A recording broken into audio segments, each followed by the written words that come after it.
Salut, c'est Romain, bienvenue dans l'épisode 18 du podcast Parlons Design.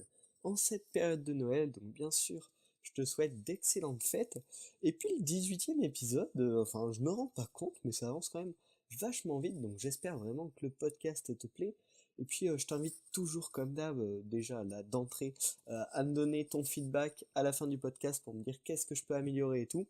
Et aujourd'hui, dans cet épisode, on va parler d'utiliser les sons en web design, donc les effets sonores, les fichiers audio, dans le design de sites web. Donc il y aura des conseils bons à prendre aussi pour les logiciels et pour les applications mobiles, mais là on va vraiment parler plus spécifiquement du design web, de sites web. Donc vous y avez peut-être déjà pensé, ou peut-être pas, à inclure des sons dans vos interfaces. Et il y a quand même pas mal de pour et pas mal de contre. C'est-à-dire que c'est assez controversé. Du coup, ce que je te propose, c'est qu'on voit ça ensemble dans cet épisode du podcast, qui va probablement être un peu plus court que les autres. Donc, utiliser des sons, moi je l'ai déjà fait dans deux de mes projets. Donc sur mon portfolio, dans le formulaire de contact que j'ai décidé de faire d'une manière assez originale, en fait sous forme d'interface de messages, un peu comme une interface de chat. Et donc il y a les petits sons quand les messages s'envoient et quand on reçoit le message réponse, ce qui permet quand même une meilleure compréhension, une bonne localisation, c'est-à-dire que l'utilisateur comprend direct que c'est style messagerie avec un chatbot. Et puis en plus, ça permet de mieux visualiser, de mieux comprendre le déroulement. Voilà, hop, je viens d'envoyer mon message, il y a le son qui m'appartient. Le chatbot renvoie le message, il y a son son qui lui appartient. Et de bien localiser, donc c'est sympa. Je pense que dans ce cas-là, c'est pertinent. Et aussi sur la page d'ouverture d'un site pour présenter des villas à Cassis, donc où il y a un petit bruit de grillon en arrière-plan. Et ça, c'est une implémentation assez délicate, c'est-à-dire qu'il faut faire vachement attention quand même, que ça se répète pas trop, que ce soit pas trop entêtant, pas trop chiant. Et là, c'est sur une page d'ouverture sur laquelle l'utilisateur n'est pas censé rester longtemps. Donc, je pense que c'est acceptable, ça permet justement de créer une ambiance, de mettre déjà dans l'ambiance justement des vacances, du bord de la mer, des petits grillons, des petits criquets qui créent leur petite mélodie autour. Donc voilà, là je pense aussi ça peut être une bonne utilisation, mais c'est quand même une utilisation assez complexe de laquelle on va débattre. C'est probablement pas adapté à tous les projets et on va donc voir dans quel cas les utiliser. Donc déjà, les pour. Pourquoi vous irez mettre pourquoi vous avez la possibilité et pourquoi un jour vous le ferez probablement de mettre un son dans une de vos interfaces web. Donc comme je vous en ai parlé pour le site là, des villas, ça permet de créer une ambiance forte. C'est-à-dire que si vous parlez d'un sujet autour de la mer, vous pouvez mettre des bruits de vagues qui vont directement immerger l'utilisateur, le visiteur dans cette ambiance, dans un lieu, dans un état d'esprit un peu. Ça peut être l'état d'esprit vacances, ça peut être si c'est orageux, un état un peu pas stressé, mais où il y a une certaine pression, il y a un certain danger qui rôde. Donc ça permet vraiment, les sons, ça nous entoure toute la journée, on y fait tout le temps attention. T'entends un bruit de voiture, tu sais que tu dois te méfier.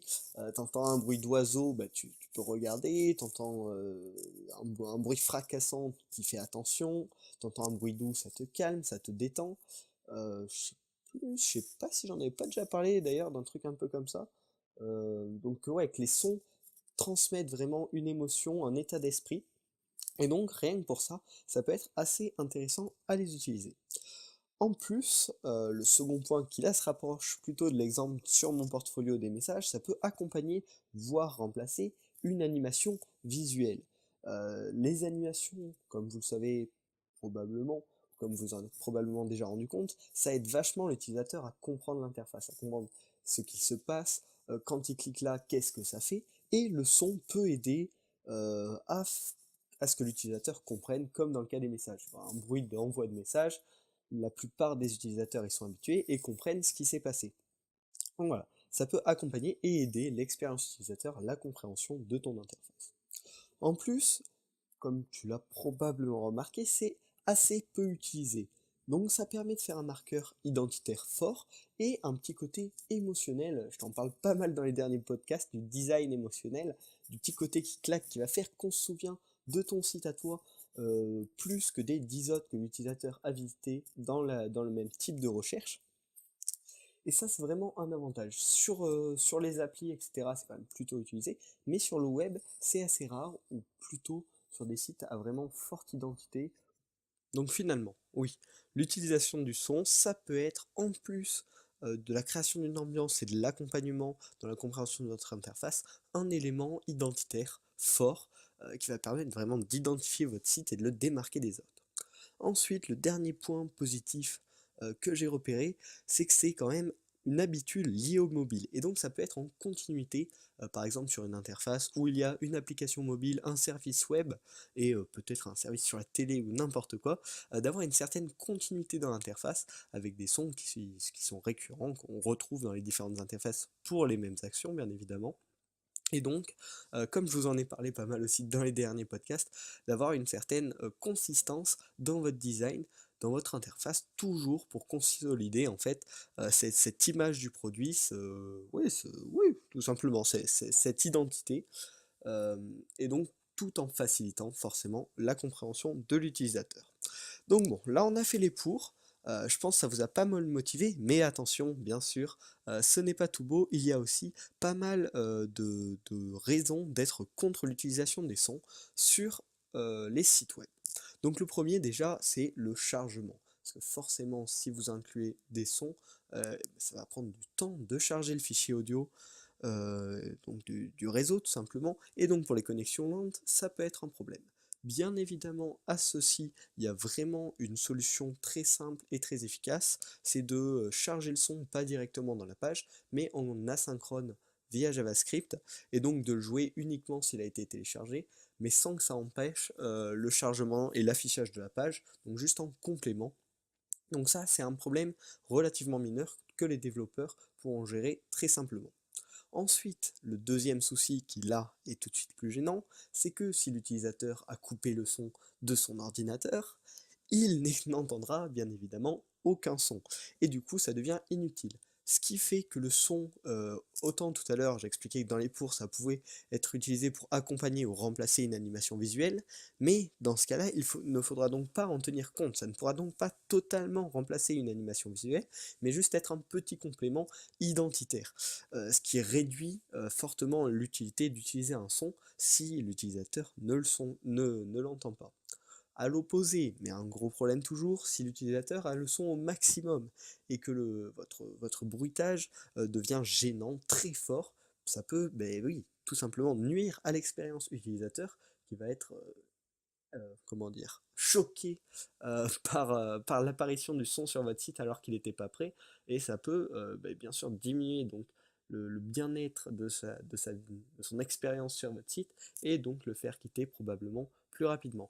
Donc pour ça, la solution, encore une fois, il y en a une, c'est de bien faire attention au niveau sonore de vos fichiers audio, de bien les réguler, afin que même si l'utilisateur a son son de son ordi au maximum, ça ne le gêne pas, et ce ne soit pas trop fort. Mais ça peut être un problème qu'il faut bien prendre en compte lorsqu'on utilise des sons dans le web design.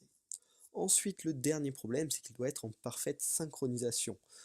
Si le son arrive une demi-seconde après le clic ou après une animation, ça devient juste incompréhensible et totalement contre-productif. C'est-à-dire qu'au lieu de améliorer la compréhension de l'interface et l'expérience utilisateur, ça va juste créer une illogicité, je ne sais pas si ça se dit, mais une perte finalement dans l'interface et une incompréhension de ce qui se passe. Donc il faut que niveau technique, niveau réalisation et exécution, tout ça soit parfait. Donc voilà, on a vu qu'il y a pas mal de pour, ça permet notamment donc finalement de créer vraiment une image et d'avoir un petit bonus qui donne une identité, qui marque l'utilisateur, mais en cas notamment de problème de son par rapport à l'ordinateur de l'utilisateur, ça peut devenir très gênant pour lui. Et niveau technique, il faut assurer afin que l'expérience ne soit pas dégradée. Donc finalement, dans quel cas est-ce qu'utiliser un son peut être utile? Donc déjà, la première, celle qui me semble vraiment la plus importante, c'est sur les micro-interactions. Donc comme envoyer un message, recevoir un message, créer un objet, voilà, ça peut être n'importe quoi en fonction de votre plateforme, ou supprimer un élément. avoir un petit son de suppression, c'est simple à reconnaître, on comprend tout de suite ce qui s'est passé, et même sans lire, on peut être sûr, ok, ça a bien supprimé l'élément que j'ai demandé de supprimer. Donc ça peut être voilà, comme une action de complétion, enfin une information comme quoi l'utilisateur a bien complété la tâche qu'il s'est souhaité exécuter. Et ensuite, le deuxième cas où ça peut être intéressant d'utiliser un son, c'est en léger fond, mais sur un court temps. C'est-à-dire que si vous mettez sur votre site qui parle, je ne sais pas, qu'est-ce qu'on pourrait trouver comme exemple? Des fêtes de Noël, une musique de Noël en arrière-plan qui passe en boucle, l'utilisateur va très très vite se barrer de votre site. Il ne va pas rester 15 ans là-dessus. Donc ça peut être utilisable par exemple, mais comme je vous expliquais tout à l'heure sur le site donc, des villas pour Cassis, sur la page d'accueil où l'utilisateur a le choix entre différentes propriétés, où il peut voir plus d'informations, donc l'utilisateur est censé passer au maximum une petite dizaine de secondes sur cette page, il y a un petit bruit qui met dans une ambiance et qui n'est pas trop répétitif. C'est-à-dire que le son, je crois, dure environ 2 secondes, ensuite il y a 3 secondes de pause et ça reprend. Donc c'est léger et ça ne va pas se répéter à l'infini. Donc voilà, ça permet de créer une ambiance, mais il ne faut pas que l'utilisateur reste trop longtemps sur cette page ou que le son se répète en boucle pendant des minutes et des minutes, sinon l'utilisateur ne supportera pas et coupera tout simplement le son ou pire, quittera votre site. Voilà. Ça, absolument ne pas l'utiliser en musique de fond continue. L'utilisateur va devenir fou, c'est totalement contre-productif. Et surtout aussi, on disait pour les micro-interactions, mais il ne faut pas non plus en abuser. S'il y a des micro-interactions vraiment trop redondantes, très répétitives, l'utilisation d'un son à chaque fois que cette micro-interaction est réalisée va être vraiment agaçante et inutile parce que du coup l'utilisateur n'y prêtera plus attention, voire supprimera le son de son ordinateur et ça deviendra donc plus un avantage pour votre site, un marqueur identitaire ou quoi que ce soit, mais juste quelque chose qui repoussera l'utilisateur d'utiliser votre site, votre service. Et donc voilà, ça c'est pour les cas d'utilisation. Maintenant, ce qu'il faut faire attention quand vous les implémenterez, c'est le volume. Surtout pas mettre un fichier qui a un volume trop important, sinon ça peut poser des problèmes, comme on l'a vu tout à l'heure. Faire attention au poids, bien compresser le fichier sans trop détruire la qualité, bien évidemment.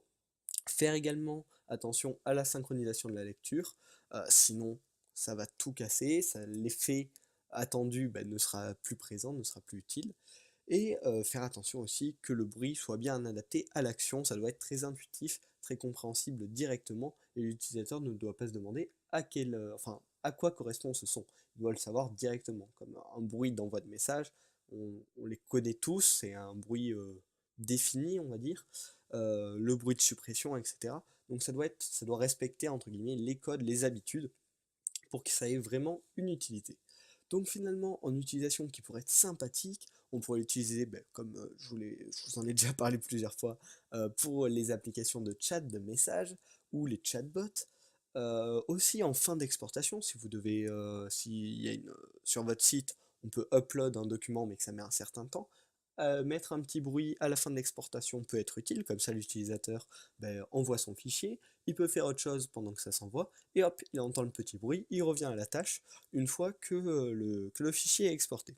Ou ça peut encore être utile sur un site d'exposition, de présentation d'un sujet, peut-être sur la nature, un peu poétique, en créant une ambiance forte via un son, une bande son agréable et bien travaillée. Donc finalement, vous, qu'est-ce que vous en pensez? Est-ce que vous pensez qu'utiliser des sons dans vos interfaces web, ça peut apporter un réel bonus? Est-ce que vous avez des exemples? N'hésitez pas à le partager avec la communauté du podcast. Au jour où je tourne cet épisode, on est désormais 100 sur la chaîne YouTube et une soixantaine, il me semble, abonnés au podcast, au format podcast classique. Donc c'est vraiment génial. N'hésitez pas à me le partager, donc soit sur Twitter, je retweeterai si vous avez des super exemples, ou même dans les commentaires sur YouTube. Vous pouvez bien sûr vous abonner, me donner votre feedback comme je vous en ai parlé en début de vidéo pour me dire qu'est-ce que vous avez aimé, qu'est-ce qu'il faut que j'améliore, etc.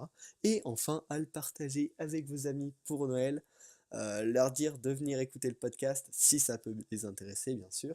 Et du coup on se retrouve la semaine prochaine, passez de bonnes fêtes, salut!